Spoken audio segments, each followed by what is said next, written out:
This new budget year is underway, and it marks the third straight year that the Republican majority has used cash reserves to make up for a deficit where they're spending more than they're taking in. Yeah, Democrats contend Republicans are spending residents into a revenue crisis. State revenue dropped 9%, projected $1.2 billion deficit.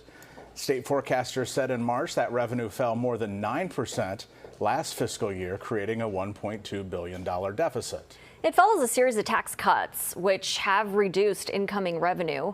But a new study suggests lawmakers may have up to 4 years to close any revenue gap. Iowa Capitol Bureau reporter Isabella Warren is live in Des Moines with more on a breakdown of this study. Isabella? Yeah, Ben Murray with Common Sense Institute Iowa says despite that deficit, there's no immediate cause for concern yet. And the group study looked at the state's budgets from fiscal year 2025 through fiscal year 2027 and found that the deficit actually shrank compared to last year. Now, Murray says if state revenue and state spending can even out over the next several years, Iowa could pull itself out of its annual deficits because cash reserves run out. One of the things that state legislators and budgeters can control is the rate of growth in spending. All right, so they want to continue to prioritize and put money into priorities that are important to Iowans. But that doesn't mean that we need exorbitant rates of growth in spending. Now, that growth in spending are what Murray says voters could pay attention to this upcoming election. Republican legislators have said that short-term deficits were part of their plan as they prioritized returning money in the state's reserves to taxpayers.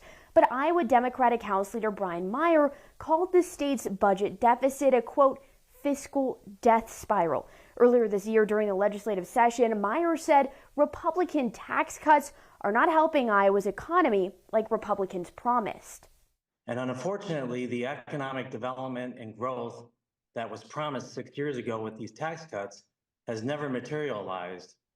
And because of that, the Reynolds recession is in full force, and we are in a terrible, terrible death spiral with finances in the state. And unfortunately, the people of Iowa are going to suffer.